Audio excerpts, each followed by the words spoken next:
Hey all, welcome back.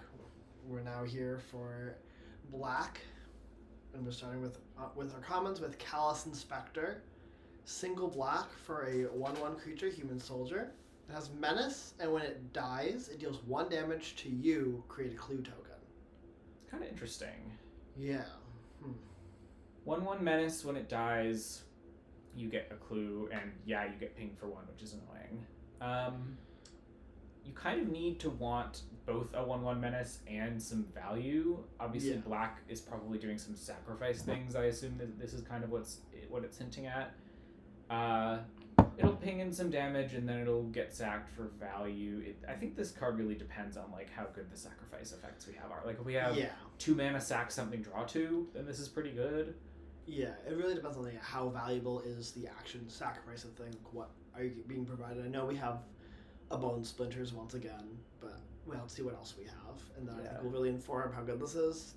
Default, I'm not that excited about it. Agree, not that excited. I think though I'm not that unexcited either. Like I want to give this a 7 to start because it seems like it could be an important synergy piece, and if they're putting it in the set, it probably will be. But it also will be like pretty bad in some decks. I think I'm going to start at 7.5, but my thoughts are more or less the same. Cool. Next, this is our Bone Splinters. Deadly Precision. Black, single black. Sorcery, as an additional cost to cast this, pay 4 or sacrifice an artifact or creature, and destroy target creature. As nice as artifact or creature, that makes it a lot more flexible. And it's really nice that you have the buyout of this being just a 5 mana removal spell, which these Bone Splinter effects don't always give you, and like it really matters to have that option because sometimes you just won't have something you want to sacrifice, and the difference between this being a slightly crappy removal spell or being completely dead in your hand is huge. Yep. So I like this effect in limited if it's supported enough by like black in its color and synergies and in the environment, and it's also really nice for it to have a buyout. So I think this is just going to be like a quite solid card with high upside, high downside. You're not going to play it in every deck, but it will be like very good in some decks and pretty good in others. So I want to give this, I think, like a 5. Oh, I was going to say like 6.5-ish. But it is an interaction and can be quite efficient. I think 6. Yeah. I'll start at. That's fair. Like I'm being a little bit like optimistic because I think this is kind of the synergistic high upside kind of card that I like to take early in drafts, but it might just end up being okay. Yeah. Agreed. Next up, we have Merchant of Many Hats. This is 1 and a black for a 2/2 creature, human peasant ally. 2 and a black, return this card from your graveyard to your hand. So we have a joke about Beetle, what's it called?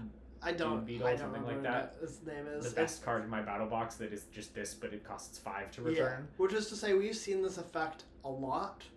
We've seen it with 5 mana return it on like in Dragonstorm, the 2/1 that made mana. We've seen it for 4 mana to return it in Aether Drift on the Pilot, but we've never seen it at 3 mana.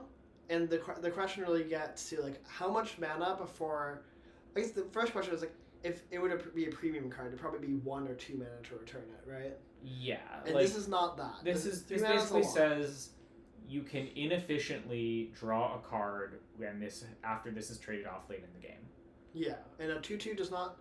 As a 2/2 doesn't do anything else. This is not doing that much beyond just being like another body in play. But it is nice to just have like roughly infinite material given the game going long. Yeah. For like sacrifice stuff. So it's also not that bad to just have a 2-drop that you don't mind trading off with. I think this card, especially like it's been quite bad if the cost to return it is like 4 or 5, but I actually think with 3 we're starting to get to the point where it's like, yeah, this is okay. It's solid. It's a black 2-drop that you are like not happy with, but not unhappy with. Yeah. I think 3 mana still is enough that I'm like not. It doesn't make it to replacement level for me. Like I'm thinking I think Reassembling Skeleton, was that the card that's like 3 mana return to play or something? It was 1 and a black for a 1/1 that paid 1 and a black to return itself to play. This is obviously very different because it's a 2/2. Yeah. But like, yeah, I don't know. I think this card, it's nothing exciting. It's very inefficient, but like baseline bear is just not that bad either. Yeah. I think I want to give it like a 7.5 or an 8. I think that's totally fair. 7.5 is comfortable. I would say 7.5. Yeah. Yeah. Cool. Next, Corrupt Court Official. 1 in a black for a 1/1 human advisor. When it enters, target opponent discards a card. Classic. We're getting these almost every set now. It's like your Virus Beetle variant. We don't have really stuff that like ninjutsu that bounces it or kind of does that, but we have the sacrifice We theme. have airbending. That's true. Yeah, that can matter. This, I think, goes well in the black sack decks, which I assume are going to be a thing given the cards we've seen so far. I think it's probably a pretty key piece for those, so I want to give it like a 6. It could be all the way up to like a 4 if it tends to be a really important piece, but it could also be like a 7 or an 8 if it just doesn't really do the thing you want to do synergistically. So. I feel like 6.5 to 7 is where I want to start. I feel like this kind of effect varies a lot per format. It depends, like, how good is the 1/1 at trading, and like how important is a card from hand. It definitely varies a lot, but I think it often is like premium. So yeah, I would probably say a 6, but like 6. I think 6.5 6.5 makes sense to me to start. Next up, we have Daily Indoctrination. This is 1 in a black for a sorcery lesson. Choose one. Target opponent reveals their hand. You choose a non-permanent card from it. That player discards that card. Notably not Thoughtseize, because it only hits permanents. Or Earthbend 2. So make a 2. You land into a 2/2. Or add 2 counters to an existing. Or add 2 counters to an existing land. Sorcery speed, notably. So this card is not a card I think I want to main deck unless I just like want a density of cards with type lesson. Which only being able to get a permanent is like this is not a Thoughtseize. Yeah, this is a much more like narrow card than that. That being said, you get the buyout of it being a creature if your opponent doesn't have a hand. And like blue has made me interested in putting a bunch of cards with type lesson in my deck. Yeah, but I think that's more specifically for the blue decks. Yes. And so like if you're blue black, maybe you play this just because it's a lesson, but like overall I don't think black is a very lesson focused color. I think this is just a sideboard card, and you bring it in if you have particular cards you want to go after, and also your opponent's deck has a high density of those cards that it can get. Yeah, I feel like you know that it's going to hit pretty often, and that they have like permanent bombs that you want to hit that are important to the game. Pretty good out of the board, and has a buyout, so it will always be like 2 mana is nice, because usually this effect costs roughly 3 as a sideboard card. So. Yeah, but I think sideboard I'm taking it about like a 9.5. Yeah, agreed. 9.5, somewhere in there. Next, Azula Always Lies. 1 in a black for a combat trick. Choose one or both. Target creature gets -1/-1 until end of turn, and put a +1/+1 counter on target creature. And it is a lesson. It's a lesson, yeah, good point. So, this is the kind of like cheeky card that can win you 2 combats if you get a really specific situation and can kind of engineer it to do that. It can kill a 1 toughness creature and give your creature a counter, which is just like a nice little bit of value. It can win you 1 single combat that you're like a little bit behind in, but not dramatically behind in. It's a +2/+2 in a single combat. Right, exactly. It's pretty flexible. I like that it has like you end up with some board presence afterwards. You get the counter. Right. I think this card is like not amazing, but it's like kind of nice. I think I'm gonna be playing this more often than I'm not playing it. Especially the first copy. Yeah, the first copy for sure. The second copy gets pretty awkward, but like killing a 1 toughness creature, as long as there are a few of those, and getting a little bit of board presence, especially if it helps you like trade up in a combat or something, I think this just gives you barely enough that I think I'm gonna want to play it sometimes. So I think I want to give it like a 7.5. Yeah, I think I'm like 7.5 or 8. Your thoughts are mine. Next up, we have Swamp Snare Trap. This is 2 in a black for an enchantment aura, and it costs 1 less to cast if it targets a creature with flying. Enchanted creature gets -5/-3. Huh? Interaction. It's black interaction. Pretty nice. Like, only -3 toughness is kind of awkward for 3 mana. Like, at 1 or 2 mana, that's like a good rate. At 3 mana, I feel like it's a fine rate. It doesn't have like flash or anything. However, -5/-3 means that like even if it's not killing something, you're still making a creature basically a creature that cares about stats. Like if you put this on a 5/5, it's not perfect, but you still kind of just unable to screaming it. Yeah, I mean, I think this is sort of just like a murder for 2 in a black. It's not quite that. I would disagree with describing it as a murder because it does not like scale up into threats well, which is I think pretty different from murder. But like, does it not scale up into threats well? Like any X4 that you care about the abilities of, it doesn't kill. Any like 6/6, it's still like. That's like a pretty narrow set of creatures. Maybe right? yeah. Maybe, I mean, that might be true. Yeah. Like for one thing, it can cost 2 if it kills a flyer. Yeah, which is very nice. Yeah. And it mostly kills any creature for 3 mana. Yeah. That's pretty good. I agree. It's not great, but it's like... I'm definitely a fan of the card. Yeah, I think it is like much more a full removal spell than it is not a full removal spell. I think it's... The important thing is much more of a full removal spell than -3/-3. Yes. Which is like... 100%. The change of a 3 to 5 is very big here. You put this on a large creature and that creature does not really matter anymore. It can basically just chump block. And you put this on a creature with an activated ability, those creatures tend to be small. True. That is the thing. Yeah. So, like, yes, technically, if you put this on a large enough creature with a very relevant activated ability, it does not remove it. But, like, you're gonna be dealing with the problem you have when you cast this spell most of the time. Yep. So I like it. I don't love it. I think it is, like, common black removal that does the job of removal, so I want to give it a 6. Yeah, I was between a 5 and a 6. 6 sounds comfortable to me. Obviously, single black is pretty important. Yes, here. it's very easy to cast. Yeah. I don't know if I want to splash it, but it's still like easy to cast. Yeah. Next, Hog Monkey, 2 and a black for 3/2 Boar Monkey. At the beginning of combat on your turn, target creature you control with a +1/+1 counter on it gains menace until end of turn. And it has an exhaust ability for 5. Put 2 +1/+1 counters on this creature, and exhaust abilities are abilities you can only activate once. So 3 mana 3/2 that gives things menace if they have counters once a combat, and then can become a 5/4 and obviously give itself menace for 5 mana. So I guess we have a little bit of a +1/+1 counter set theme. As in we've seen a card that does it. We've seen like 2 or 3.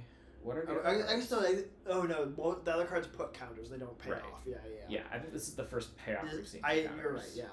So this is like extremely medium limited common. It's a creature. It's got a little bit of an upside. It gives kind of a combat relevant ability, but only if you're doing a specific thing. I think this is an 8. It is just a card you're not excited about, but you can put in your deck and it won't be embarrassing. Yeah, it's just like it's below replacement level. It's like your classic like limited card that gives you something to spend your mana on, but it's nothing about it's like it's super exciting. Yep. I think like 7.5 or 8 is comfy. Alright. Foggy Swamp Hunters is our next card. 3 and a black for a 3/4 creature, human ranger ally. As long as you've drawn 2 or more cards this turn, this creature has lifelink and menace. I like those keywords. I do, but I don't love the stat line. Right, I don't like 4 mana 3/4, even though stereotypically I am a person who likes these kinds of creatures. I think this upside is not great. Like, basically what it gives you is 3 life whenever you draw your second card. But only if you can attack. And 2/2/2s blocks it quite nicely. Right. The thing is, the thing about this upside is like drawing cards is a very tempo negative thing to do often, and while 3 life is like somewhat tempo positive, attacking with your 3/4, unless you're like already ahead, which is hard to do if you're spending tempo, is not tempo positive. Like clicking your thing to helix them is somewhat tempo negative in that your opponent can just attack you back, or like you set them up for good blocks because it's not that hard to block a 3/4 well, especially if you're going down tempo. Especially if you're double blocking. Like, that's kind of the thing, is 3/4 is a card that incentivizes double block, so the menace, like, doesn't really help with that. Yeah, that's true. This is basically, I'm evaluating it exactly the same as we just evaluated with 3 mana 3/2. It is understated creature that gets small bonus that makes it somewhat fairly statted when you do a thing. Yeah, I think I like the 3/2 better than this card even. A little bit, yeah. Like the 3/2 feels like it's more coherently assertive. Yeah, I want to give this an 8.5. I agree. Next, Sold Out. 3 and a black for an instant. Exile target creature. So straight up, we've just got 4 mana exile removal spell in black. And then if it was dealt damage this turn, create a clue token. That's such an interesting subgame. It is, yeah. Like, most of the time I think people underrate how hard that effect is to actually pull off. But opportunistically just being able to get a clue when you use this and like we're already going to use it but happen to be able to engineer a situation where you can and like get that clue is great. Mostly though, I just think this should be evaluated as 4 mana exile a creature with generic minor upside. I think it's going to be pretty rare that you ever get a clue. Yeah. Like, oftentimes situations where you could get a clue, it would probably be, like, sacrificing a 1/1 and not be correct. Yep. But, like, I mean, the situations where you get a clue probably most often are, like, 4/4 attacks, 2/5, you block with your 2/5, then exile, or 4/4. Yeah, and that feels like a blowout. It feels like you got them, and that's, like, very nice, and that is relevant for this card. It is better, obviously, than 4 mana removal spell. Yeah, it's somewhat a blowout also, though, but it requires you to have had a neutral combat. Right. Which And is you've also basically given up 4 damage for the opportunity to get that clue, which might not always be worth it. Oh, I was thinking if you're on the 2/5 side. Oh, sure, But yeah, sure. but then the 2/5 side, you've already kind of dealt with the 4/4. Yeah, so you know, this card is fine, but I think it looks better than it actually is. Yeah, I want to give it a 6. I would agree. Yeah, it is. This is like Black's murder. It will deal with what you need to deal with for an acceptable amount of mana.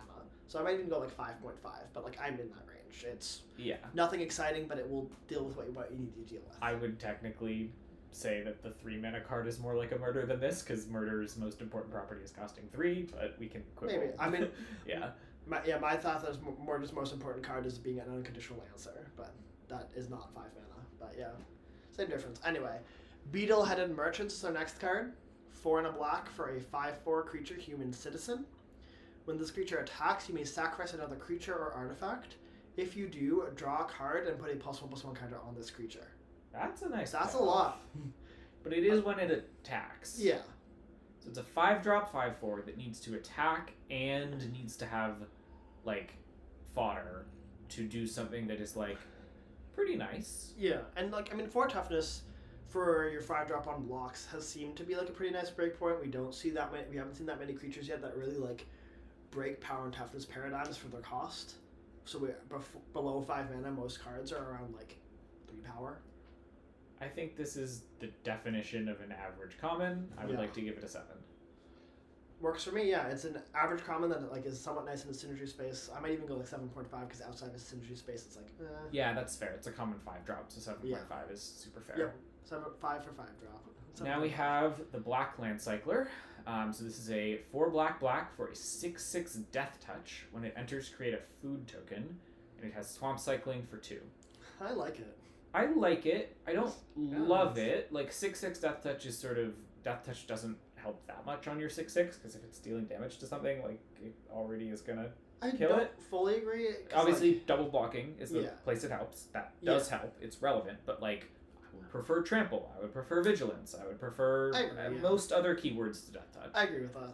Making a food is nice, but it like doesn't gain 3 on ETB, which is pretty important for your 6-drop when you're trying to use it to stabilize.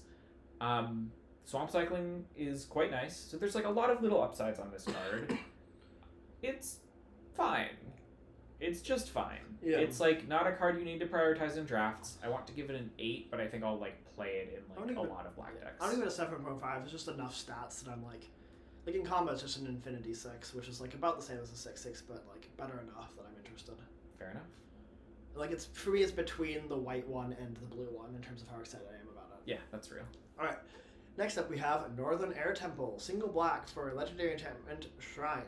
When it enters, each opponent loses X life and you gain X life or X number of shrines you control. When another shrine enters, you drain them 1, they lose when you gain 1. 10. This card unplayable. Do not put this card in your deck. It is worse than the other shrines. The other shrines were like around 10s or whatever. Yeah, I think we gave them 10s. This is also a 10. It only is good because it's a card that says Shrine and costs 1. And, like, that's probably a trap unless you're trying to do a very specific thing to have fun rather than to win in Limited. Yeah, it is nice in theory that for a Shrine space you have a 1 mana play. However, the Shrine space seems incredibly hard to set up in any reasonable draft. Yeah. If not, it's a 10 for the purposes. I'm going to be drafting at Worlds. I'm going to be drafting like this is a 10. Yeah. All right. Judy, 1 of many. 1 in a black for... Oh, we're in the uncommons now, by the way. 1 in a black for a 2/2 Human Advisor. It has black, tap, surveil 1. Create a token that's a copy of this creature. then sacrifice an artifact or creature. Interesting. Activate only as a sorcery, notably. Yes, yeah, only as a sorcery, so this can't, like, avoid removal. This card is cool. It's really cool. I think basically it's a 2-drop 2/2 that can black tap surveil and then has, like, slight upside because you can turn your 1/1s and your clues into 2/2s if you really want that. And then it kind of like spreads out in that. Like, once you, soon as you don't... The thing is that, like, it's extremely hard for it to actually spread out. Yeah, because it costs mana. Right, like, well, no, not just because it costs mana, because you have to sacrifice things every time you're making more of them. So you're going down resources at exactly the same rate that you're going up resources. That's the issue.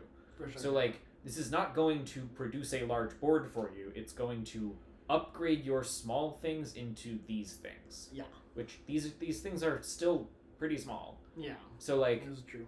I think the upgrading is really how to think of it. But, like, 2 mana 2/2 black tap surveil 1 is not that bad. It's just not really actively good either. I think I want to give this a 7. I think it's just, like, fine. It has synergies. It'll do kind of cool things sometimes. But this is ultimately not that different from the white card that, when it gets tapped, gains a life and scries 1. Yeah, that's a good comparison. I feel like, honestly, it's even more... Like, the 1 mana investment is a lot for this marginal effect. It is interesting because it's like... This card feels a lot like the 1 mana 1/1, where the 1 mana 1/1 really cares about what your sack outlets are. This really cares about, like, what other synergy you have around sacrificing things. Yeah, like this letting you take the action sacrifice is a bonus for it. Yeah, that is the question, is like, what does it look like to take the action sacrifice something? And is that something valuable, and that determines how good the card is? I suspect it will be marginal. This card will be between a 7 and a 7.5. Yep, I think 7 is fair. It's just got, like, a lot of words. Yeah. Also, the art is creepy. The art is creepy, yeah. Next up, we have Fatal Fissure. This is 1 and a black instant. Choose target creature. When that creature dies this turn, you earthbend 4. Weird card. Yeah, it's, like, kind of like a save your creature thing, except I think the joke is, like, you target your 1/1, then it turns into a 4/4. Yeah. I don't love it. It's like saving your creature is more valuable when you're saving a better creature. This sort of just locks in the amount of value you're getting. It's not like you're getting something when you target a 1/1, because, like, you simply could have targeted your 4/4 instead. Yeah, I think so. You know, like, the way to think about this card is it's trying to be a 2 mana 4/4. Yes. And it's notably, it says instant. It's not really a flash creature in that it's not. It's like a 2. I think the way to think about this card is it's trying to be a 2 mana tapped 4/4 the turn you play it. Yeah, it is a weird Gigastorm Titan. Yeah. In some ways. Much higher setup. Much higher setup. I think this card is not that good. If you're, like, in the sacrifice space and you're really looking for notably, just, like this can never be a 4/4 on turn 2, really. Yes. Like, it's using your land, and you're going to want to use your land to cast stuff, and you can't set up something dying on turn 2, like, basically ever. So it's kind of just like a late game 4/4, and in that spot you kind of just want to be able to, like, spend 4 mana to deploy a 4/4 instead of, like, waiting for a creature to die and having this kind of thing. But it's also not that bad. Like, 2 mana instant means you'll be able to deploy this at some point when a combat happens or creatures are trading or whatever, like and you just get a 4/4 something out of it, or you sack something. Yeah. So, like, I just don't think the upside is there for me to really want to play this. It's just, like, it's very awkward setup for very standard payoff that's also kind of awkward. Yeah, you can, like, ambush something if you have a sack effect, which is sort of nice. That's true. It's, like, one way to get some upside engineered into this. But I want to give this a 9, just because, like, I don't think you want to prioritize it, and you can put it in your deck and it's not embarrassing, but I don't think it's ever going to be great. That works for me. Cool. 9 for Fatal Fissure. Next, June Bounty Hunter. 1 in a black for a 2/2 Legendary Human Mercenary. It can't be blocked as long as you've drawn 2 or more cards this turn, and you can pay 1, sack another creature, create a clue token, activate only during your turn. Okay. So this is a sack outlet. It gives you clues, which are real, like, pieces of cardboard that matter for your creatures. So it's kind of nice to be able to sack, like, your 1/1. or your 1/1 menace or whatever. Can't be blocked as long as you've drawn 2 or more cards, so it's a way to like finish out a game if you just want to like sack your last few creatures and get in for the last 2 or 4 damage. This card's pretty nice. I don't know if there's an active treason effect in the set, but if there is, this is one of the ways to enable it.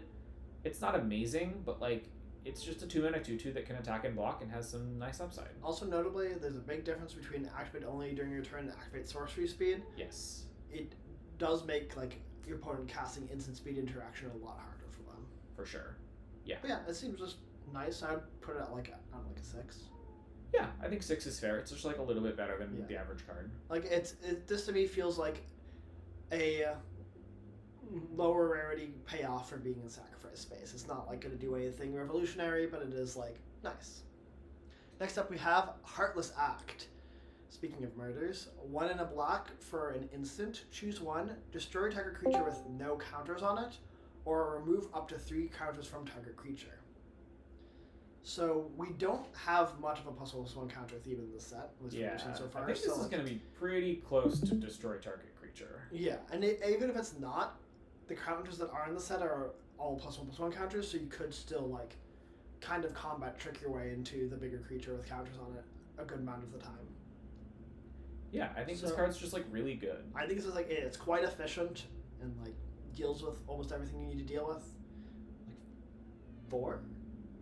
I want to give this like a 3. Do you like it more than the Blue Spirit? Roughly the same. I think we had that at 3.5. I think. Sure, I think 3.5 is very fair. Works for me. Yeah. Yeah, it's just like a very efficient removal spell, but Yeah. only a removal spell. Yeah. Doesn't like proactively push the game forward. Similar card here, Epic Downfall. 1 in a black for a sorcery. Exile target creature with mana value 3 or greater. Yeah. So this basically kills anything you really care about. It just doesn't kill their 2-drop on 2 to like keep you not falling behind on tempo. And it's also a sorcery, so you're never like blowing something out with it. Yeah, like, which does matter. But functionally, this is kill a thing that matters for 2 mana, and you will almost always be able to use it in some way in a game. Yeah. That's just nice. That's just efficient. It's just good. I want to give this like a 4.5. It's a little bit worse, I think, than Heartless Act, but like not by much. I think by a good bit, but I'm also at 4.5, so same difference. Next up, we have Ruinous Waterbending. This is 1 black for a sorcery lesson. An additional cost to cast a spell. You may waterbend 4. All creatures get -2/-2 until end of turn. If the spell's additional cost was paid, whenever creature dies this turn, you gain 1 life. So this is our 3 mana black. Creatures get -2/-2 effect in the set. I'm pretty confident this is a sideboard card. Modern Limited, there's so many X3s and up, even starting at 2 mana. It's just like, it's never consistent that you're actually going to kill creatures. And like we've seen, like, white is like a 2 mana 2/3, and it's like, I think this card is going to be a sideboard card, and I don't even know how good of a sideboard card it's going to be. The waterbending part is very much pure upside tacked on top, like you're only going to ever do it if it's free to do it. Like, this is a low upside sideboard card. Exactly. I want to give it like a 9.5. Yeah, 9.5, somewhere in there. Mm-hmm. It's like, there will be spots for it, it'll be relevant, but most of the time you just like don't want this. Next, Wolf Bat. 2 in a black for a 2/2 flyer. When you draw your second card each turn, you may pay black. If you do, return this card from your graveyard to the battlefield with a finality counter on it. Huh. 2 2/2s. Yeah. It's not that hard to do that opportunistically late in the game. 1 mana is so cheap. 1 is really cheap, so you can just like crack a clue and get this back while you do that for 1 mana. This card's okay. It seems alright. Like Windrake is below rate, but a Windrake that you're not too sad to trade off with is not that bad. Yeah, it's like Windrake representing like a round 1 mana Windrake. Yeah, I mean, I wouldn't exactly call it a 1 mana thing. Like you're kind of spending 3. That's why I said it round. Like it's like, because like I think what you're getting at is like taking the action crack clue like during your turn, because you kind of need to do it during your turn to get to be your second card, is a type of hit you wouldn't usually take, but yeah, sometimes it is one you would take. I think I want to give this just a 7. It's just like fine. Yeah, it works for me. It's like I might end up at a 6.5. I think 7 is Like, where I want to I think the key to recognize here is that the upside is getting you to fine. It's not getting you, like, to great. Agreed. Alright, next up we have Fire Navy Trebuchet. This is 2 and a black for an 0/4 artifact creature wall. It has Defender and Reach. Whenever you attack, create a 2/1 colorless construct artifact creature token with flying named Ballistic Boulder that's tapped and attacking. Sacrifice that token at the beginning of the next end step. Huh. This is a weird one. It's kind of like a 3 mana 2/4 Vigilance Flying. Kind of. It attacks but sort kind of worse. Like you need so in order to enable this card's ability, you need another creature to attack with. Right, and it's hard to enable attacks when you're spending 4 mana for an 0/4 defender. 3 mana. Sorry, 3 mana. Yeah. That's what I meant. And then it also does like it creates this damage chip that also then you can sacrifice with your synergies. Yeah. To, like, create like a lot of the sacrifice stuff we've seen creates like more rectangles, and so this is a way to increase your number of rectangles, but it is like notable setup cost to do that. It is, yeah. But I do think this card like does a lot of things, probably enough things that it's sort of on average like worth a full card, and then can get a little bit better than that if you're doing sacrifice stuff. Like it's obviously nice with Judy, right? Yeah, it's nice with Judy. It's nice with the other 2-drop who's named June. Yeah. Yeah, like I think this card's gonna be good in black decks because the sack thing seems to be pretty real. Yeah, I would agree with that. And on its own, it's not like a terrible rate or anything. Yeah, 4 toughness seems like the number it needs to be a serviceable blocker. Yeah. It doesn't block anything big, but it blocks like your 2 and 3 drops pretty regularly. So I want to give this a 6. I think it's just gonna be like pretty important for the sack decks. I think it's still like kind of awkward. I'm gonna say 6.5. Fair enough. I'm interested. I was starting even probably below 7, so like. Yeah, I guess I'm saying the upside's there basically. I agree. Next, Tundra Tank. I can't believe this is our first card with firebending. So 2 and a black for a 4/4 vehicle. It has crew 1 and firebending 1. This is the first time we've seen this. So whenever this creature attacks, add red. That mana lasts until end of combat. So these firebending cards, they need you to have some kind of like way to spend that mana in combat. So activated abilities that can be used at instant speed, instant spells, of course, ideally like red instants, but they work with any instant, like they'll just add colorless for it. And finally, this vehicle also has, when it enters, target creature you control gains indestructible until end of turn, which is probably not that important or big of a deal. Like it's might enable an attack for 2 or 3 at some point, but like it's not going to do much more than that, I don't think. At sorcery speed, that's pretty low impact. Yeah, but like 3 mana 4/4 vehicle with crew 1. That's pretty efficient. Yeah. It's pretty efficient. It's not that bad. Yeah, and if any way to leverage the mana, like it starts buying itself back. Yeah, I think I want to give this like a 7.5. It just doesn't have enough upside for me to be stoked about it, but it's like solid. Yeah, I don't love type vehicle. I do like power 4. Yeah. So yeah, I think 7.5 is a very generous rating for a vehicle. Yeah, exactly. And I like it. Alright, next up we have Ozai's Cruelty. This is 2 and a black for a sorcery lesson. Ozai's Cruelty is 2 damage to target player. That player discards 2 cards. It's like Blightning at home. Yeah, I mean, it really is. It's a Mind Rot with 2 damage tacked Which on. is like and kind of nice. It's kind of nice. Yeah, I mean, Mind Rot is like pretty outdated in Modern Limited because it can just be straight up blank sometimes, and that is like a huge cost for a card to pay. Honestly, I think I might disagree with the statement. Really? I think there's a reason they haven't been printing Mind Rots, and it might be because they've gotten better. Interesting. Like, I think there are a lot more limited formats now where you can just, there are more decks that just go big, and the larger a game is, I think the better a card like Mind Rot is. Like, if players are just having more cards in their hand and spending their mana and just doing things and hitting lands matters. I don't know if I would agree with the statement, the larger a game is, the better a Mind Rot is, because, like, it is much worse to make your opponent discard their worst 2 cards than it is to, like, draw 2, and divinations also don't get better in large games. I guess it's like, it's kind of better if you're playing a small game and your opponent's playing a big game, which is what your Blightning kind of wants. The games that your Blightning is incentivizing you to do anyway. Yeah, for sure. But I think, like, one thing that Mind Rot has as a card is like it's only really good in a very particular scenario where your opponent has like exactly 2 cards or like 3 good cards in hand, which is pretty tough to set up. It's doable for sure, and the 2 damage really helps because incidental damage does matter, especially in aggressive decks. But I think, pretty not excited about this card. I want to give it an 8. It's going to be playable. For sure going to be playable sometimes. But I don't think this is a card that you're going to be prioritizing during drafts. Yeah. No, to be clear, I'm not saying like Mind Rot is suddenly like wonderful or anything. I guess, in my estimation, the card Mind Rot in a lot of Modern Limited has probably actually aged pretty flatlinedly. That's fair. Is I think what I suspected, maybe like trended slightly upwards, so I'm like between 7.5 and 8 on this card. Yeah, I guess what I would say is that like it's probably roughly equally a good card, but the average card has gotten better. Does that make sense? Yeah, no, I strongly agree with this. Like, especially this card being at 3 mana. Yeah. Yeah. So yeah, 8, 8.5. I was between 7.5 yeah, and 8. Between 7.5 and 8. Around an 8, I think, is reasonable. Yeah. I'm gonna run to the bathroom. I'll be right back. Sounds good. Next, we have Fire Nation Engineer. 2 and a black for a 2/3 with Raid. So Raid is a mechanic that they're bringing back just for this card, it looks like. I think there's maybe like 1 or 2 more cards with Raid.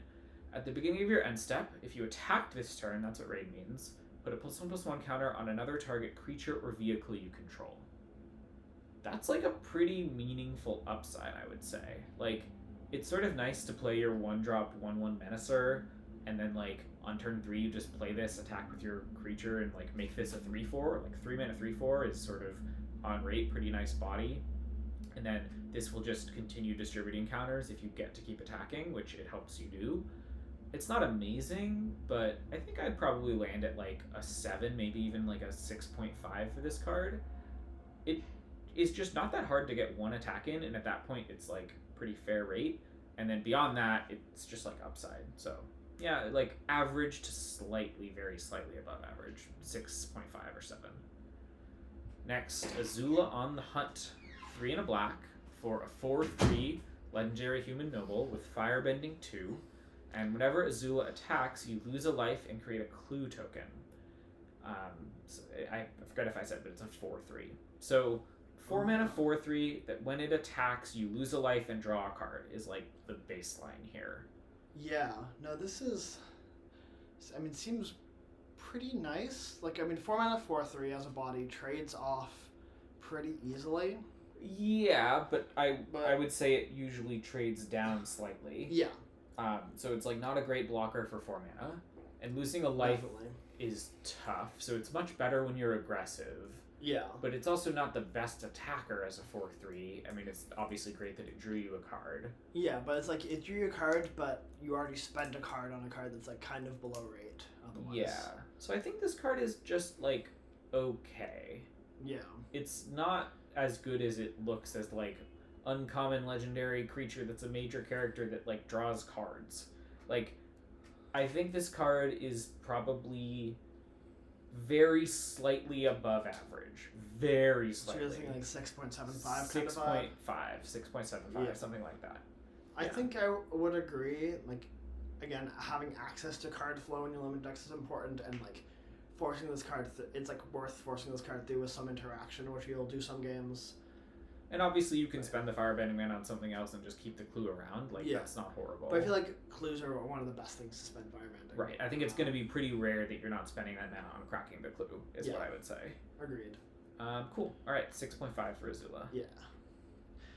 Next up, we have Buzzard Wasp Colony. This is 3 and a black for a 2/2 flying. When this creature enters, you may sacrifice an artifact or creature. If you do, draw a card. When another creature you control dies, if it had counters on it, put its counters on this creature. Huh. +1/+1 counter synergies? Kind of? Kind of? 4 mana 2/2 flyer. Yeah, 4 mana 2/2 flyer. You may sacrifice board presence to draw a card. It's like 4 mana 2/2 flying draw card, I would say is like kind of an average to average minus card in limited these days. Right, and this is like pretty significantly worse than that, I would say. Yeah, and the counters, like, We just don't see a lot of counters. Yeah, there are like a couple cards that make like one counter, but then you're also sacrificing your creature that you wanted to put a counter onto. That kind of sucks. Yeah. I mean, obviously you can then trade it off, and like it's way to retake. If you have a bunch of like counter creatures that are trading off, like yeah, you retain some of that board presence, but I just think it's not worth the cost of a 4-mana 2/2 in your deck. 9.5. Works for me. Low and Lee, Twin Tutors. This was a weird one. 4 and a black for a 2/2. Legendary Human Advisor. When Low and Lee enter, search your library for a Lesson or Noble card, reveal it, put it into your hand, then shuffle. And Noble creatures you control and Lesson spells you control have lifelink.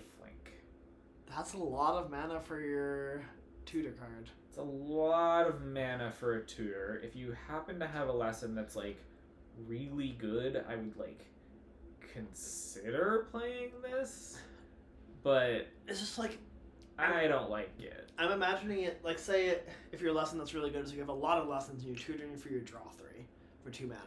7 mana, draw 3, yay! No. Yeah, like not about that. Tutors can be better than they look sometimes, especially if they come with a body. Like this costs 4, I think I'd actually be pretty excited about it. So it makes sense that it costs 5, but I don't know. I think it's just a little too inefficient. I want to give this like a 9. Yeah, I would agree. There will be spots where you play it and it's a little bit nice, but like... Yeah, and also like if there are bombs that are good enough that you're willing to spend 5 extra mana and it still wins you the game. You have a lot of nobles. Yeah. Like if there are like a certain amount of nobles that like with density matter to get lifelink, like I think Azula, right? Noble, you know, Yeah. so that card is nice to get lifelink with. It's a nice curve obviously with this, but Yeah. you just can't count on that. Like Yeah, no, Yeah. I think for me, I'd only really be excited about this card if there was just like an A+ slam dunk bomb that just won the game on the spot that had one of those types. which there might be, to be There fair. might- yes, so there like could if there definitely be. is one of those, you should probably put this in your deck Yep. if you have it.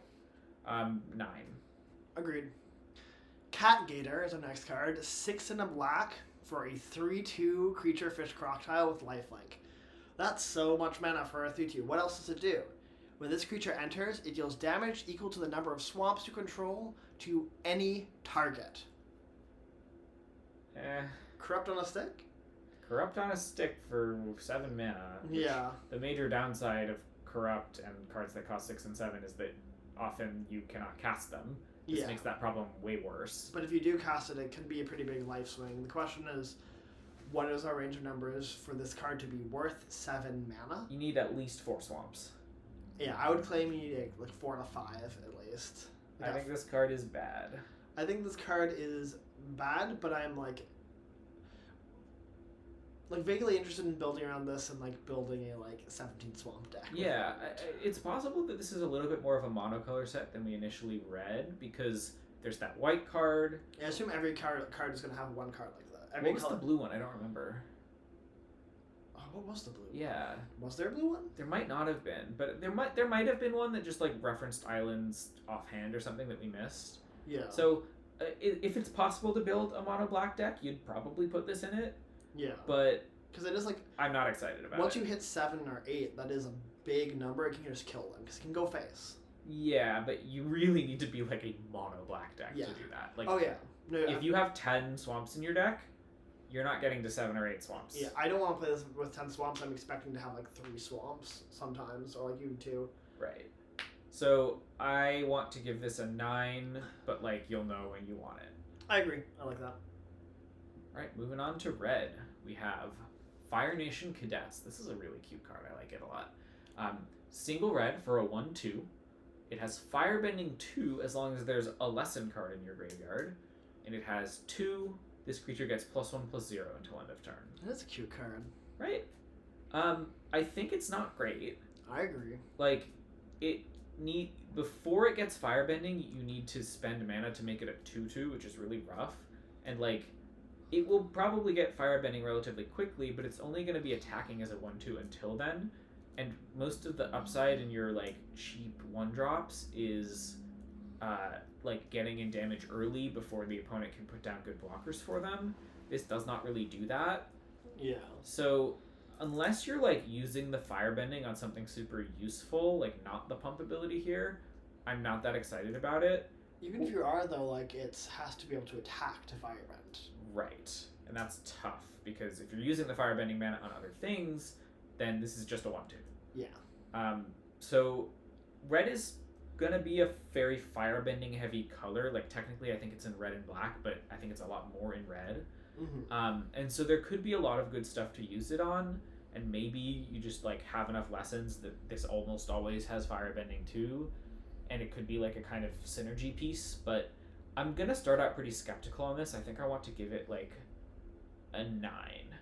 I think it's just not likely this is going to be actively good most of the time. I think I want to give it. You need to do work to make it fine.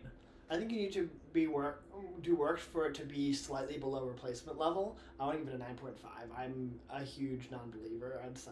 Yeah, very fair. Like, you need to put an entire lesson card into your graveyard before it's a card that I like. If it was 1 mana for a 1/2 with Firebending 2 gets +1/+0, I'd be like, that's pretty good. Yeah.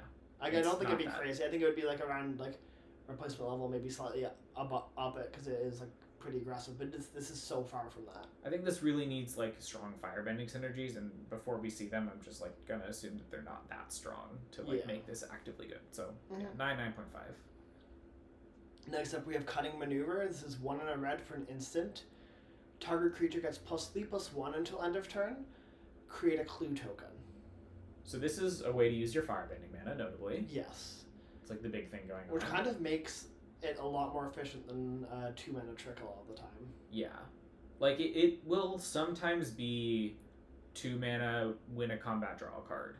Because you'll just have the firebending mana left over. Which, like, notably, we've seen past limited formats where that card is excellent. Yeah. It won't usually win a combat. It'll more often, like, let you trade up in a good way, but not actually be, like, getting you a full card. But also, if you're racing, it could just be 3 damage. Yeah. This card's pretty nice. I think I want to give it, like, a 6.5. Yeah, I'm between 6.5. I think I want to start at a 6.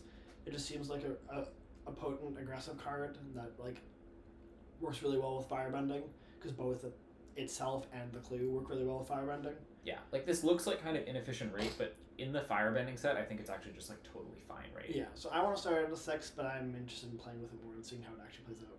Fair enough. Next, Yuyan Archers, or Vuyan Archers. 1 in a red for a 3/1 reach. When it enters, you may discard a card. If you do, draw a card. Ooh. So you get to rummage. Seems like a fine red 2-drop. Yeah, I mean, we've seen some cards that punish 1 toughness creatures pretty heavily. I think we've seen a little bit more of those than normal. The rummage is nice. Like, you can put a lesson in your yard, obviously, so it kind of is a curve, I guess, with the 1-drop. But I think this is like a little bit below rate for a 2-drop is where I'm going to start out on it. I think I'm like about at rate. Like, it is most of the flyers. I mean, rummaging is useful. Like, you can just pitch a land in an aggro deck. That's nice. And it trades with like the 3 mana 2/3 flyer and the 2 mana 2/3 flyer. It's true. Like, defensively, it's like kind of alright. Maybe it's better defensively than offensively, honestly. Yeah, I mean that's my instinct. Reach is a very defensive keyword. Yeah. Okay. I don't give it a 7.5 still. Like, that's where I'm at. Dying to Azula Always Lies might just be game breaking depending on how often you want to play that card anyway. And we also saw like black 1-drop that it, like, when it dies draws a card, makes a clue. We also saw like 2 mana 2/1/1s in white. Like, I think there's just more cards than usual that punish 1 toughness. Yeah, ally tokens being a theme is definitely a knock against it. Next up, we have Lightning Strike. 1 in a red for an instant. Lightning Strike deals 3 damage to any target. We've seen this one before. Yeah, it's really good and limited. It depends. There's been limited formats where it's been like actually pretty bad. I would not say it's ever bad. Like, this is disagree. always better than your average common, I would say. I guess it's not that useful to get too much into this, because I think the one time where that wasn't true was an outlier. I think, for the most part, this card is good, and in this format, it looks like it's going to be actively good. Yeah, there's a lot of small creatures. Yeah, there's a lot of small creatures, and 3 toughness is a lot of the small creatures max out at 3 toughness. Yep. This card's nice. I want to give it a 4. I don't think I want it over the 2 mana exile thing with 3 grid. I think I want to give it like a 5. Yeah, I guess I see it as like pretty similar to that. It's just like for aggressive decks that want to finish games off or point and kill. I can see 4.5. Yeah, sure. 4, 4, 5. I think that's fair. Next, Deserter's Disciple. 1 in a red for a 2/2 human rebel ally, and it has tap. Another target creature you control with power 2 or less can't be blocked this turn. So the classic red 2-drop that lets you finish them off with the last 2, 4, or 6 points of damage. That also lets you push through your firebending creature to get your mana engine going. Yeah, it does some nice stuff. It's good with the +3/+1 trick to do more damage, and if that card has firebending, there's synergies here. I think a lot of these cards are going to end up synergizing with the 1-drop, so that card could be a little bit better than we thought. Mm-hmm. But yeah, this card's not great, but it's definitely doing the kind of thing you want your 2-drop to do in red. I want to give it a 7. Yeah, 7, 7.5 is where I'm at. Next up, we have Borcupine. This is 2 in a red for a 2/2 creature, Boar Porcupine. Whenever you cast a non-creature spell, put a +1/+1 counter on this creature. Spellgorger Weird. Spellgorger Weird, is that you? I do not love the card Spellgorger Weird. This reminds me of the white 3-drop that whenever you play an ally, it gets a counter. It's a really good comparison. They're very similar cards in that you play your 3 mana 2/2, which is major minus tempo, and then eventually it grows to be a above rate card. But the turn you played is just so awkward. I think one of the things people miss about these cards a lot is oh yeah, you can turn it into a 3 mana 4/4. But most of the value of a 3 mana 4/4 is that it immediately can engage in combat in profitable ways and get you resources like life points or board presence or whatever by doing that. Yeah, on turn 3. Right, on turn 3. So if you end up turning this into a 4/4, you didn't actually get a 3 mana 4/4.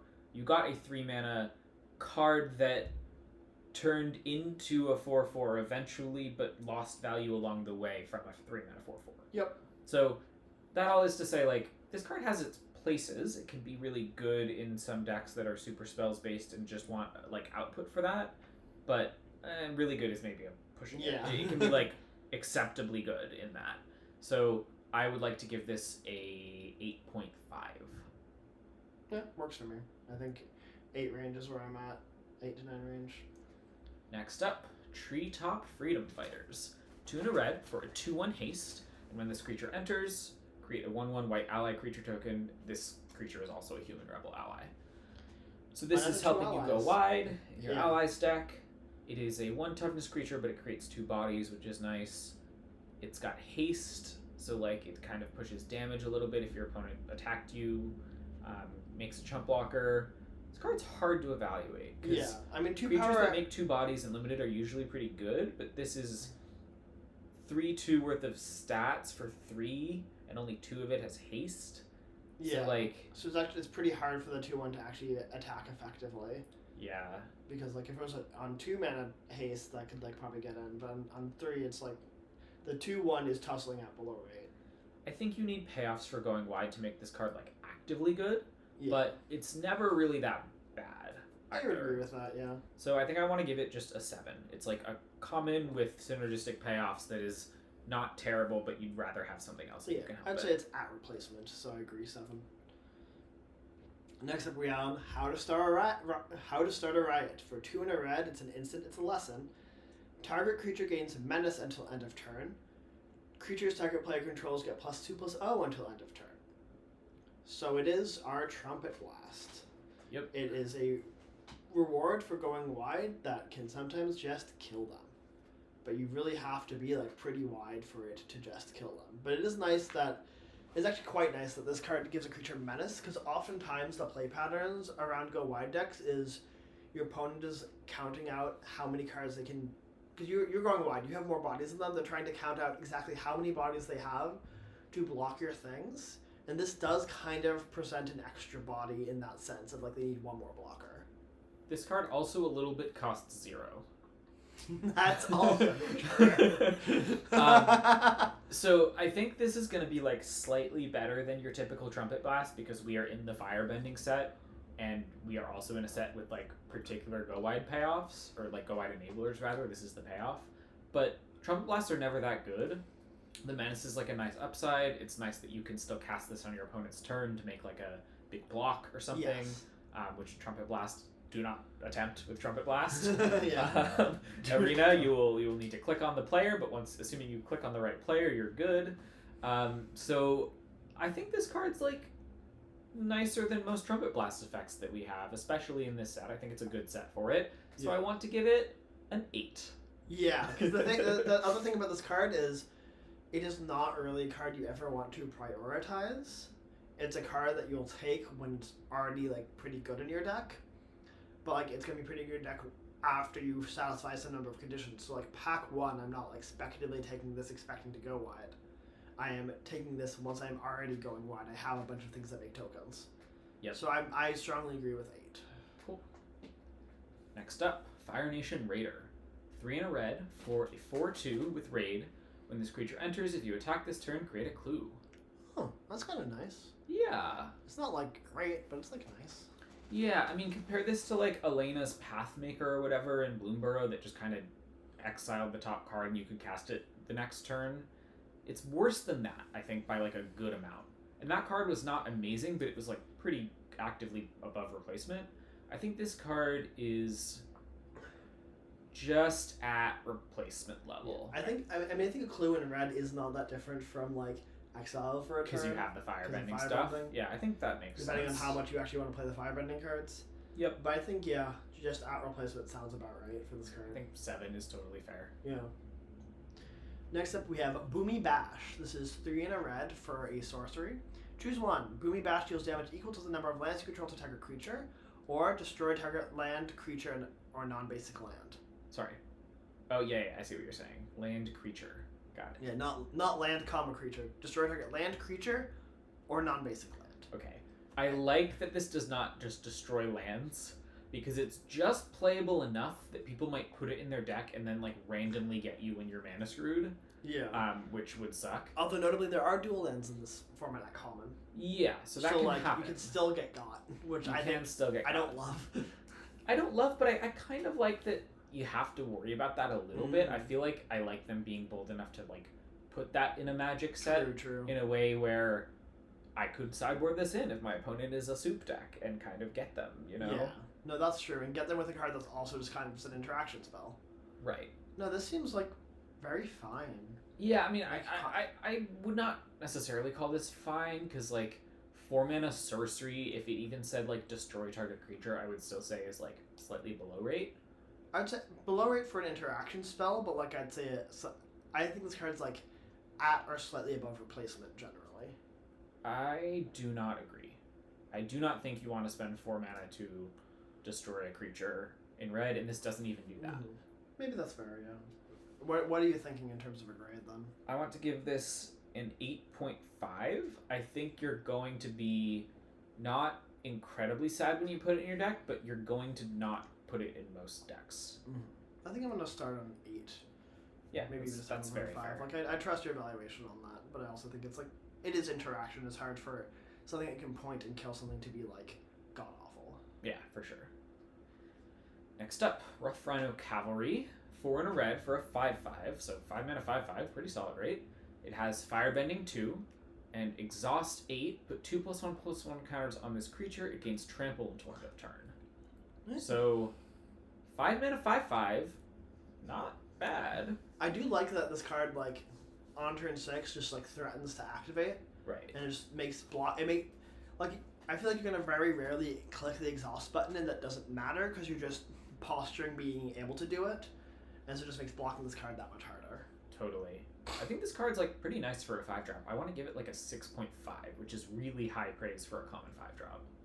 I think it might be closer to a 7. Like, it depends on how much you want your 5-drop to have firebending and leverage that, but like, if you are, I guess that is generating a lot of mana. Yeah. For what it's worth, I am mostly rating it that based on the stats alone. 5 mana 5/5. I just think like the stats. I think 5 mana 5/5 is probably like a 7, I would say, and then the abilities bump it up like half a grade.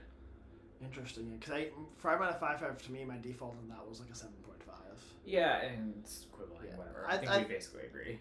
Yeah, I mean, I think to me, the question is this at replacement or slightly above replacement? Yeah. That's like the crucial question, and I think I'm happy to start it slightly above and see where it goes. Alright, next up we have Mongoose Lizard. This is 4 red for a 5/6 creature Mongoose Lizard. And it has Menace, and when it enters, it deals 1 damage to any target, and it has Mountain Cycling for 2. This is another card that's like, haha, you have an X1? No. Why are you doing that? This makes the 3/1 a lot worse. More random punishing for X1s. It's the red Mountain Cycler. It's like 5/6 Menace is pretty good for 6, I think. Yeah. And like sometimes killing a thing, or just like makes shaking the out menace matter more. Yeah, and it does hit face. Yeah. Just look nice.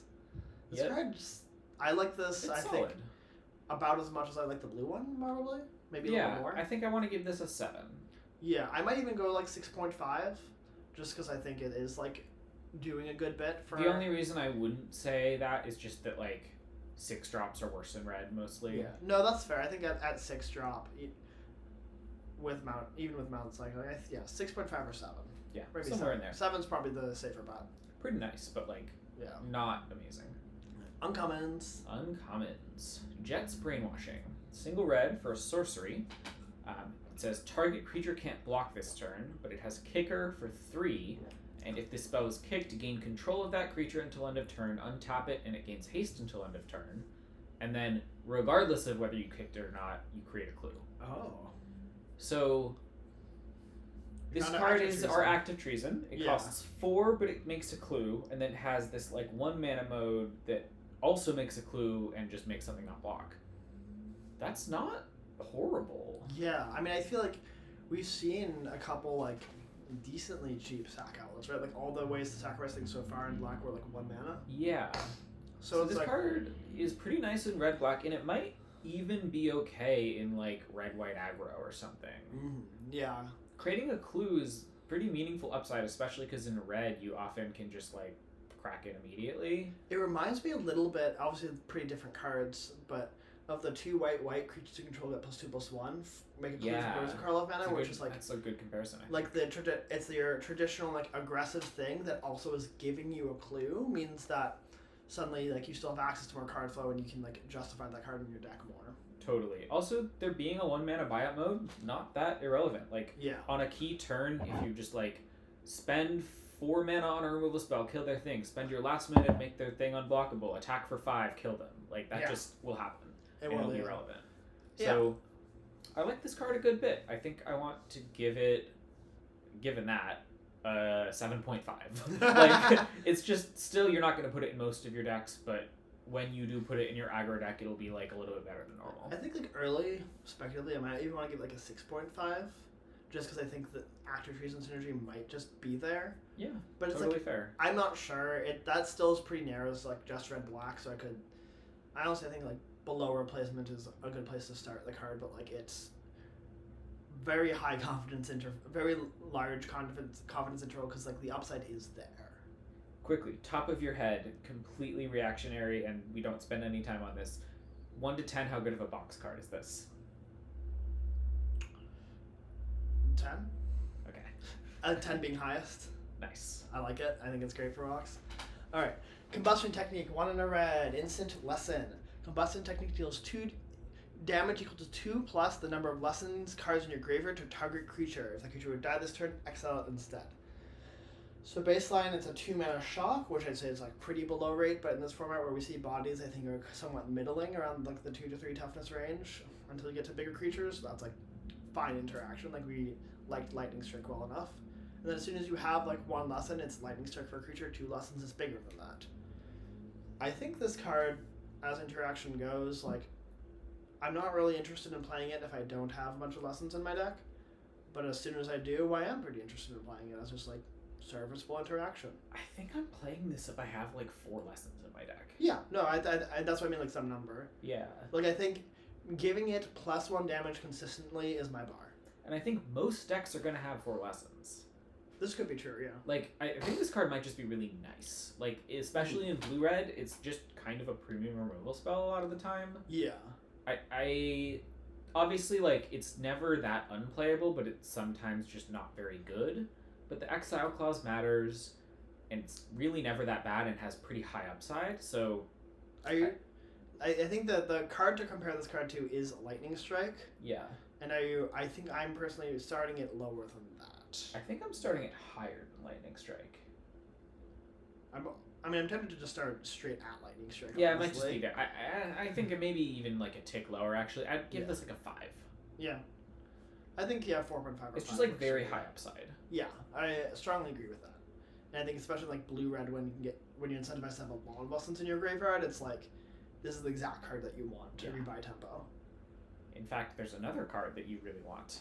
Iro's Demonstration. 1 in a red for a sorcery lesson. Choose one. It deals 1 damage to each creature your opponents control, or it deals 4 damage to target creature. This card seems excellent. This card's just really nice. Again, Like, 1 punishing, 1 toughness. Yeah, no, this card really is like a actively good interactive spell. Like 2 mana, deal 4 damage to a creature at sorcery speed is like pretty nice. And then also has the alternate option of hose a deck. Yeah. This card's just great. I want to give it a 4. I want to give it I think I want to have it at the same level as Heartless Axe, so I want to give it a 3.5. Totally fair. 3.5. I like it. Next up we have Tigerdillo. 1 in a red for a creature cat armadillo. It's a 4/3. 2 mana 4/3. This creature cannot attack or block unless you control another creature with power 4 or greater. That's tough. I do not like this card. We saw like almost no creatures with power 4 or greater in like white or in blue. Like a couple in black, and we'll definitely see some in green. So that's probably mostly like a red-green card. But like, that's such a high condition to pass, and that means your 2-drop is like not really doing anything on turn 2 or on turn 3. Yeah. Like maybe it'll do something on turn 4, but like, it's also like with the red 4-drop, like one of the red 4 power creatures is the 4-drop that wants you to have attacked. This is not attacking for that card. Yep, I think this card is only playable to even like slightly good if you can just really consistently have creatures with power 4 or greater on the board, and that's just very hard to make work. Like I really want to have a creature with power 4 or greater consistently on turn 3 for me to be interested in this card, really. Yep, and not even that, but like, if they kill your 3-drop, you're going to deploy another one pretty soon. Yeah. That's just like hard to make happen. I think this card, there might be some decks where it ends up being like barely playable, but I want to start it out at like 9.5. I just think you're not gonna want this. I mean, I kind of want to put my foot down and take a stance and say 10, but I think 9.5 is more realistic. Yeah. It's just like, if you have this and another 4-power creature, 1 removal spell wraths your board until you have another 4-power creature. Like, this card can't block. Yeah. It does only cost 2 mana, so like the upside is there, but yeah, I think this card's pretty bad. 9.5 or 10 is even fair. Next, my Jaded Edge. 1 in a red for a 1/3 with prowess. It's a human noble, and it has exhaust for 3. Put a double strike counter on it. Double strike prowess is kind of sweet. Threat of activation returns, except this one's a lot cheaper, and so like you can put it. Like, you get to like play this as your 1/3 and have a lot of posturing ability of it in combat, but it's mostly very hard to enter combat with this card. Yeah, but the issue with that being like, you attack with it, they don't block, they take 1. Oh my god! Like it's not threatening a lot. The firebending helps. Yeah, firebending helps, and like once it has double strike, it is threatening a lot. Like this plus, if you eventually get a double strike plus like the +3/+1 kills them.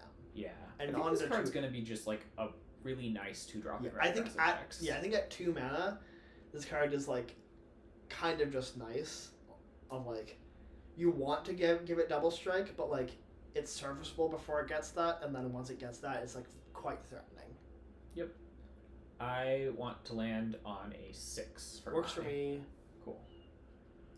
All right, next up we have Price of Freedom. This is 1 in a red for a sorcery lesson. Destroy target artifact or land an opponent controls. Its controller may search their library for a basic land card, put it onto the battlefield tapped, then shuffle. Draw a card. Sideboard? Yeah. I kind of I don't expect there to be artifacts I want to kill. But so like, destroying a land and drawing a card, but they get to... Yeah, no. This doesn't really work unless they're like a 1 basic splash. Or if and they're you don't earthbending know a that. bunch. Like, it's nice into earthbending. I guess it is nice into earthbending, actually. I would probably board this in if my opponent has earthbending. Yeah, like a good amount of it. Yeah, I expect it to be nice into earthbending. I expect there not to be artifacts to kill, so it's mostly just the earthbending. Yeah, I think it's just a sideboard card. I think I want to give it, though, like an 8.5 as a sideboard card, because you do kind of like having access to one. Yeah, I think that's fair. It's like that. Yeah, it's just kind of nice to be able to have one. I wish you could hit your own land and be fixing, but it cannot do that. Yeah. Next, Fire Sages. 1 in a red for a 2/2 human cleric with firebending 1, and it has 1 red. Put a +1/+1 counter on this creature. That seems like a bread and butter. I'm surprised. That being uncommon is really interesting. It makes me think like, oh, they're following firebending pretty highly on design side. Yeah, like this kind of says 1 in a red. Put a counter on it when it's attacking, which is like pretty good for your 2-drop. I mean, it kind of doesn't say that because you can't do it twice. Like, I think part of the power of 1 in a red, put a counter, would be like, do it. Yeah, that's fair. But I don't know. This is just like a totally fine rate card that has like synergies, and you can also just in a board stall it becomes big. Yeah, and like 3 mana is like a pretty cheap amount to do that for. Yeah, this card's nice. I like it. I would like to give it a 6, maybe even like a 5.5. Yeah, what was the other card we gave a 6 that was right? Oh, that was my. Yeah, I think I like this card a little bit more than that. So I do. 5.5. 5.5, yeah. Cool. Alright, next up we have Twin Blades. This is 2 in a red for an equipment. It has Flash. When it enters, attach it to target creature control. That creature gets double strike until end of turn. Equipped creature gets +1/+1, equip 2. So this is more of a combat trick than it is an equipment. Yeah. This is a combat trick that is give a creature +1/+1, double strike until end of turn, and then like you have leaves behind a little piece of cardboard. Leaves behind a pretty awful equipment. That's like, I mean, it's not awful. It's fine. I would call it pretty awful. Two to equip to give +1/+1 is deeply bad. Yeah. But the combat trick is okay. But I don't really like 3-mana combat tricks. Yeah, I really but don't. But firebending helps a little bit. And like it is like a lot, represents a lot of damage. It does. It's not Embercleave. It's also not Embercleave. It's also not Embercleave. I want to give this a 8.5. I'm gonna give it a generous 7.5. Bold. I'm gonna say 8. Yeah. Like, I think double strike is valuable, but it's like not giving trample or anything. Yeah, I kind of just think that Red's creatures are like set up to enable really awkward blocks and punish the opponent by pushing a ton of damage if you don't make blocks. And I think this like helps with that plan. It like fits really well into that plan. So yeah, fair enough. And that being said, I'm not high on it at all. Yeah. Like I think 7.5 is like pretty generous, and I could easily see it being worse. Yeah, 7.5 to 8 is I'm comfortable being in that range. Cool. Next, Zhang the Deserter, 2 in a red for a 2/3 with it's a legendary human rebel ally with firebending 1. It has exhaust for 3. Put a +1/+1 counter on Zhang. When you next cast a lesson spell this turn, copy it, and you may choose new targets for the copy. And you draw 6 fans in shot. That's kind of nice. Nice pipe dream. Yeah. 3 mana is pretty cheap for a like copy thing, and if it's an instant, it really costs 2 mana. And the floor is it's 3 mana threat of activation, make this a 3/4 for your drop, which is like fine. It has firebending 1, which I like. This card's nice. This card seems pretty nice, yeah. I want to give it a 6. I'm gonna give it a 5.5. I think 5.5 is very fair. Like I think it's like we've seen 2 separate like interactive red spells at 2 mana that we're like interested in playing. Yeah, no, you're right. Actually, this copying a real spell is just great. I actually think it's like a 5. Like I'm just like excited to copy the card Lightning Strike or the lesson card with it. No, also to be fair, you cannot copy Lightning Strike. Oh, is it only copies a lesson? Yeah. Oh, okay. I'm a little bit lower then, but like still, like there's a lot of spells that you're happy to copy. We've just seen a lot of lessons that are worth cards. Like, I want to give this a 5. I think it's actually like pretty actively good. I think I'm happy at 5.5, but like, I'm excited to play it. Tylee, Artful Acrobat is the next card. 2 in a red for a 3/2 legendary creature, human performer, prowess. When Tylee attacks, you may pay 1. If you do, target creature can't block this turn. Obviously, cool with firebending. Yeah. Like most of Red's cards kind of have that joke going on. It is it's pretty low opportunity cost, like it's a high power attacker stopping blockers. Like I feel like this seems slightly better than the cards we usually see with this effect. You know what, Maura? I just had a thought. I think this set might be a little bit original Throne of Eldraine, where monocolor decks are the actual synergy spaces being exploited, and like two color decks are sort of you happen to just pair two synergy spaces with each other. Maybe. I mean, I think we'll really have to see like what the golden eggs are. Yeah. I think that really defined Throne of, like how to actually make monocolor decks. Because I don't think you're actually going to make monocolor decks most of the time, but I guess what I would say is that most of your decks will be very clearly one color and then have a support color that is also very clearly a support color. No, that's fair, and that seems like a decent claim to make. Like, I mean, we've seen some overlap though, like with red and black, with like the Act of Treason, and with like red and white going wide. Yeah, for sure. I will have to see how it actually plays out. I think it's an interesting dynamic to point out though. But anyway, this card seems like I think slightly. I would describe it as slightly above replacement. Very slightly. Like I want to give it a 6.5. Yeah, it's kind of expensive. Like 3/2 for 3 is not that efficient. The prowess is obviously nice. It gets you to maybe like marginally slightly below rate, but not by a lot at all. But also like it's puts your opponent in awkward spots where you make one creature into block and suddenly like both its ability and prowess make the card harder to block. What I would say is that this card definitely puts your opponents in awkward spots, and it does that job well. But there are downsides. Yeah, it's just not very good on defense, and it's not ever amazing on offense. Yep. So that's why I'm like at. I think a 7. Yeah, 6.57 is where I'm at. Yeah. Like I'm in, like marginally above 7 is my thought on it. Same. All right, War Balloon, 2 and a red for a 4/3 flying vehicle with crew 3, but it has this ability: 1, put a fire counter on this vehicle. And as long as it has 3 or more fire counters on it, it's an artifact creature. Okay. And so again, firebending is the joke, and it's just like a free place to put your firebending mana, and you'll end up getting a 4/3 flyer out of it. And before then, it's a crew 3 4/3 flyer, which is I definitely would not play that card on its own, but it doesn't take that much to just make this into a 4/3 flyer like somewhat quickly. Yeah, I kind of like it. Yeah, it's like kind of a 5 mana 4/3 flyer that you can pay in installments.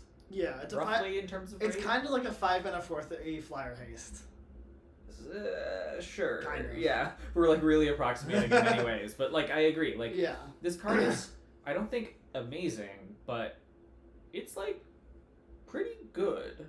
Yeah, it seems like I would. I mean, the upside is not huge. You just get a 4/3 flyer, which like is not an amazing creature, but I think I'm going to like this card and play it in most decks that I can, which means I think it's just a 7.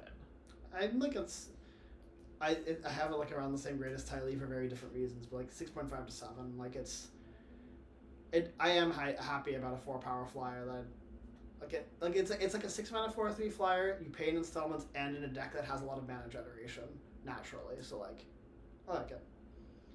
Next up, we have Solstice Revelations. This is 2 and a red for an instant lesson. Exile top cards from the top of your library into exile a non-land card. You may cast that card without paying its mana cost if the spell's mana value is less than the number of mountains you control. If you don't cast that card this way, put it into your hand. So this is our like mono red deck card. Yeah, and then it also has flashback for 6 and a red. Yeah. This is kind of like draw a card and maybe you can cast it if you're not in mono red, and it's kind of like draw a card and probably you can cast it in mono red. Yeah. That's like not good enough for 3 mana. Not good enough. It is like kind of nice that it's a lesson that cantrips. It is, and it has flashback. And like, so, like yeah, you can mill it, you can there's discard stuff going on here, but I think this is just like more of a constructed card than a limited card. It's just like it's highly inefficient. Yeah. Highly inefficient. Anyway. Is that true? I think this is like a 9, maybe even a 10. It just might not be ever good. I'm comfortable starting at a 9 because I think that's like I'm interested in the lesson upside, and like sometimes you get to cast a spell on like your mana neutral, but yeah, I would actually guess that this is just a 10, but we'll see. I'm gonna start at a 9. I'm gonna cast it. I'm gonna hate it and move it to a 10. That's my prediction. Next, Crescent Island Temple. This is the red temple that I was talking about that makes creatures. When it enters, for each shrine you control, create a 1/1 red monk creature token with prowess. And whenever another shrine you control enters, create a 1/1 red monk with prowess. I love 4 mana 1/1s. 4 mana 1/1 prowess. Mm. 4 mana 2/1s with prowess is still bad. Yeah, it's like that approaches to be worth a card, but still is like, this is not 4 mana 2/1s. This will never be 4 mana make 2 1/1s with prowess. It's 4 mana plus other setup cost make 2 1/1s with prowess. Yeah, like my thing about the shrine stack is that if you curve black shrine into blue shrine into this shrine, you've done something that's maybe like very slightly above rate. But have you? But A, have you? And B, oh my god, that was your magical Christmas land? Like, yeah, that's rough, buddy. Yeah, I don't know. I strongly think you shouldn't go for the shrines deck. You could do it as a meme, but like this card is a 10. It's just a 10. Yeah. It's just horrible. Just a 10. 4 mana 1/1. Cave of Two Lovers is our next card. This is 3 in a red for a enchantment saga. Chapter 1, create 2 1/1 white ally creature tokens. Chapter 2, search your library for a mountain or a cave card, reveal it, put it into your hand, then shuffle. Chapter 3, Earthbend 3. So over the course of 3 chapters, you are getting 2 1/1s, a 3/3 in exchange for a land, kind of, and a land card. There's not really, I don't think the dual lands are caves, so I'm pretty sure the only cave is like a rare. Yeah. So I think it really is grabbing a mountain. The cave is like a flavor thing and a constructed thing. And so like 4 mana make 2 1/1s. The turn you play this is highly inefficient. Like you obviously get a bit of board presence and like you're going a bit wide, but it is very inefficient. And then grabbing a mountain card on 4 mana, like it's not mana fixing. It's just like getting a card to have you. It is like mana development for late game. It's like not nothing, but it's not great. And then it finally becomes worth 4 mana on chapter 3 when it ends up being a 3/3 and 2 1/1s for your 4 mana, but this is slow. Well, it's like a 3/3 2 1/1s and a real card. Yeah. Like I think this card overall is good value. It's a little bit slow, but I think I'm probably gonna put this in most of my red decks. I think I agree. You're getting like it's very 5/5 worth of power and toughness and a card. Like you know, there are some downsides, right? But I think this is just gonna be better than your average 4-drop in limited a lot of the time. I think I agree. It like the slowness and the awkwardness like bother me, but it is also like the output I think is enough to be worth it. Yeah, I don't know. Like you get 3 different like levels, and each of the levels is worth like 2/3 of a card. Yeah. I think that's just worth 4 mana. Yeah, I think that's probably true. We want to give this like a 6.5? 6, I think. Yeah, that's where I'm landing. Sure. Next, Zuko Exiled Prince. 3 in a red for a 4/3 with Firebending 3. That's the biggest Firebending ability we've seen. Zuko's good at Firebending. And he has 3, exile the top card of your library. You may play that card this turn. It reminds me of Azula. Yeah, very similar to Azula, although 3 is a lot, and you can use that mana on anything. You don't have to use it on his ability. I think I like him a little bit more than Azula. Yeah, weirdly. There are a lot of ways to use Firebending. Mostly actually because red is the Firebending color. You just have like a lot of creatures that work well with Firebending red. Mm-hmm. Agreed. So I think I'm gonna give Zuko like a 6.5. Yeah, I mean I'm happy with 6. I think I'm interested in trying to make this a mana engine that I use. Yeah, Zuko's like kind of nice. I think you'll have some really sweet turns with him. Yeah. Next up we have Combustion Man. This one's so cool. Yeah, this is so much aura in that art. 3 red for a 4/6 legendary creature human assassin. When Combustion Man attacks, destroy target permanent unless its controller has Combustion Man deal damage to them equal to his power. Wow. So destroy permanent unless they take 4 is what it'll be most of the time. So mostly it's going to be when it attacks they take 4. Yeah, which is... This is a 5 mana 4/6. That is nice stats, I'd say, for the cost. Yeah, it's a little bit of 5 mana 8/6. Yeah. Not totally, but like, not totally not. Obviously, giving your opponent a choice is better than not, but on a nice rate body, like, You just get like it's bad choices. it is very hard for their best permanent to not be worth 4 life, Yes. right? So yeah, like you're giving them a choice, but you also get a choice in what you target, and so you're almost always going to be able to choose something that lets you convert this into 4 damage. Yeah. I also love that this card is both good. It's like a pretty good attacker and a pretty good blocker. Yeah. So like it's not like, oh, you have to make the attack with this understated creature and then give them those choices. No, this is a 5 mana 4/6 with this tacked on top of it. Yeah. That being said, like, you're basically never destroying a permanent with this card. Yes. Like, this is not a removal spell in any way. It just, like, might happen to destroy a permanent, and whenever that happens, it's actually bad for you. Yes. So, I think this is probably, like, a 6.5. It's, like, slightly better rate than on a common, but not anything amazing. I think I want to give it a 6. I think it just like creates a high density of difficult decisions for your opponent, and that always lead to you getting like something out of it. And that being on a serviceable body just feels like this card, like, yeah, if you just chose a permanent, it's probably not good for you unless it means that they literally don't have a choice and they're just dying. Like it, if you're able to attack with this a couple times, which 6 toughness kind of lets you do, it's just gonna like accumulate these triggers. Well, yeah, but like 5 mana creature that you attack with multiple times, like that should be good. That should be game winning. Yeah, no, that's true. I think this is very slightly better than like a typical 5-drop in limited, which means it is like a 6.5, 6. I mean, that's where I'm Yeah. at, yeah. Cool. I think we agree. Yeah. Next up, Fire Nation attacks. 4 and a red for an instant. Create 2 2/2 red soldier creature tokens with Firebending 1, and it has flashback for 8 and a red. I think this card is like very good. Moan of the Unhallowed? With Moan- instant speed? Yeah, it's like instant speed Moan of the Unhallowed. I'm discounting it by 1 because you're going to have a firebending creature probably. Yeah. And then it gives you back mana. Like, Yeah. it gives you back the firebending mana. Which lets you recast the flashback side. Yeah, I think this card is just going to be... That's a lot of 2/2s. It's a lot of 2/2s. I love the flavor text. Everything changed. Yeah. Wait, that's really funny. Yeah, I think this card like does everything red wants to do, basically. Yeah. It's not like gonna win you the game on its own, and 5 mana can be awkward and can be a lot if you don't have good attacks. But I think this card is just doing enough that it's gonna be like a actively pretty good uncommon. I want to give it like a 5. Yes. Awesome. All right. I might even want to trend higher, but I think 5 is a comfortable place to start for a 5 mana spell. Yeah, I think that's fair. All right, we're gonna pause here again, and we'll be back for green and the rest of the cards.